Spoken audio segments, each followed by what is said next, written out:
हम आज भी कई लड़ाइयों को लड़ रहे हैं और जीत नहीं पा रहे हैं, क्योंकि आज भी हम अपना बल, अपनी समझ, अपनी शक्ति, अपना ज्ञान और अपना प्रभाव उसमें लगाने की कोशिश कर रहे हैं। हार मानकर घुटनों पर आ जाइए और कहिए खुदा आई सरेंडर, मैं हार मानता हूं, अब मैं नहीं लेकिन तू लड़। और बाइबल में लिखा है कि कुछ का विश्वास रथों पर है, कुछ का विश्वास घोड़ों पर है, लेकिन हमारा विश्वास तो जिंदा यहोवा पर है जो हमारी लड़ाइयों को लड़ता है। हालेलुया। परमेश्वर कुछ अलग क्यों है? क्योंकि ये ऐसा परमेश्वर है जो आपका व्यक्तिगत परमेश्वर बन जाता है। ये कहीं स्वर्ग में सिंहासन में बैठा हुआ नहीं है, कहीं दूर।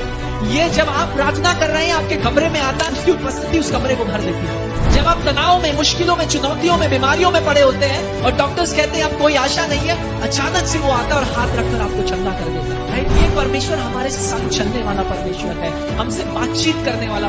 कुछ परिस्थितियां इसलिए नहीं बदल रही है क्योंकि हमारा प्रार्थना में स्वभाव सही नहीं है। पहला राजा उसके 18वें अध्याय में एलाइजा ने 7 बार बारिश के लिए प्रार्थना करी। 7 बार। आप और मैं एलाइजा होते तो कहते थे भाई अब बारिश नहीं आएगी। 2 बार में प्रार्थना हो गई, खत्म। 3 बार उसने मरे हुए विधवा के बच्चे के लिए प्रार्थना करी, यहोवा ने उसे जिंदा किया।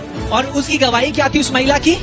अब मैं जान गई कि तू परमेश्वर का व्यक्ति है। कई बार लोगों को आपकी प्रार्थनाओं के द्वारा पता चलेगा कि आपका परमेश्वर कितना सामर्थी है। Hallelujah. Let's be honest. Most Christians have never read Revelation. Some think it's too confusing. Others think it's too scary.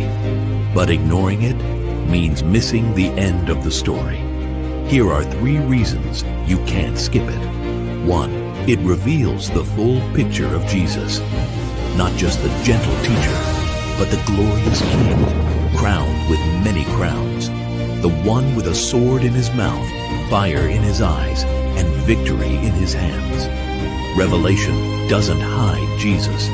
It unveils him. 2. It prepares the church for what's coming. Revelation isn't fantasy. It's prophecy. It warns of trials, deception, persecution, but also promises that those who overcome will reign. 3. It ends with eternal victory. Satan defeated, sin erased, tears wiped away, and the gates of heaven wide open. Revelation doesn't end in fear. It ends in hope. If you believe this book still speaks today, type Amen and declare, even so come, Lord Jesus.